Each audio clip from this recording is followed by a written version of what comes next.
Hey Keegan, from the opening tip, you just looked aggressive and ready for tonight. What was it that was different, and what was a mindset change that you kind of went through for this game?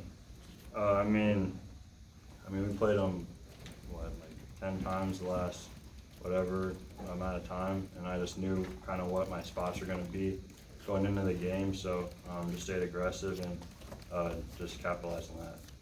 Keegan, two for you. One, very serious about this. Did you change anything in your routine? Like, did you have your Wheaties this morning or anything like that? And then two, like, did you call this a signature game for yourself? No, I did not change anything. I haven't changed anything since my rookie year, but I mean, I feel like I've had a lot of good games, and I think this is kind of the second time where our back's been against the wall at the end of the year. So, I mean, you could call it that, but I think it was just a really good game by a lot of guys on our team. Keegan, I want to ask you again about your approach, because it seemed like your teammates were looking for you in that first quarter, and you knocked down the first couple threes. Was that pretty much the game plan? I mean, To get you started. Yeah, I know the first play was for me, and we just kind of kept going to that early on in the game, and I feel like I kept being aggressive no matter if I was missing shots, missing bunnies, things like that. So, and when your shot's falling, and especially when mine's falling, like against Utah earlier in the year and things like that, they always seem to find me at some point. Keegan, in the first half, you guys seemed like you took control of the game, and you were winning a lot on the margins with second chance points, fast break points, things like that.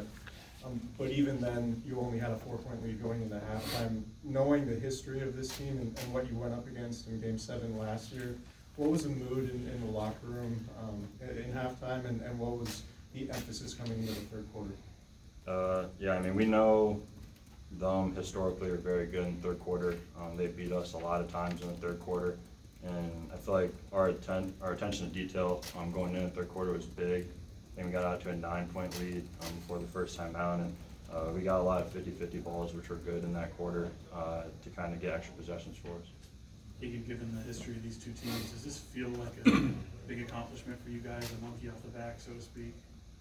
I mean, it doesn't take what they did to us last year at all. I mean, that still stings to this day, but I mean, it kind of peels the Band-Aid off a little bit. I mean, they got us last year, we got them this year in a different circumstance. So it's always going to be a good matchup whenever we play them. It's always a fun matchup for us and the community. Keegan, as you get ready to play New Orleans, does this win give you extra confidence that you can finally beat this team? Yeah, you don't want to talk about a monkey on our back. The New Orleans, they've had our number the whole year, so we gotta figure a way how to contain them, contain their main guys, contain guys like CJ, and guys coming off their bench. So it's a big matchup for us to try and get in the playoffs and a team that's beat us 5 times. Keegan, last season you were thrust into a pretty major role in the playoffs as a rookie. I know Keon isn't necessarily a rookie, but first real playoff minutes, and he performed the way that he did. Just your observation of the work that he put in and his story to have that kind of night. Yeah, I mean, you can always, like, especially that was kind of his first big game in a way. So it's fun to kind of see how I went through that last year and him kind of flourish in that position this year. And he's only going to get better in those big games. And he wasn't shying away from the moment. He shot the ball well, played defense really well, and it's just huge for us. Keegan, coming into this game, did you feel any pressure on yourself? And if you did, like how you feel you took care of that? Yeah, I just wanted to step up with guys out. I feel like, especially the last couple of weeks, I just feel like I need to step up in a way, offensively, defensively. Tonight was offensively, so I feel like I did that. A lot of our guys stepped up too. HB was big for us down in the fourth quarter. Keon was big for us, but for me, just winning this game, I just want to step up. Keegan, you just talked about Keon. Davion also has had some big moments for you guys.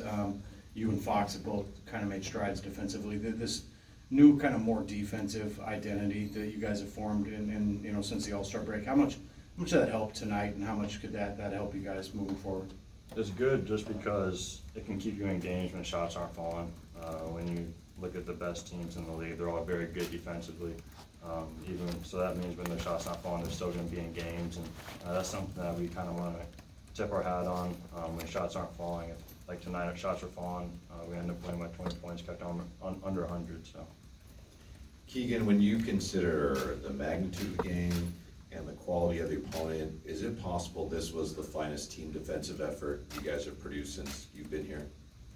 Postseason wise, yeah, just from start to finish, how dynamic offensively they are, that was for sure one of our best efforts since I've been here, for sure.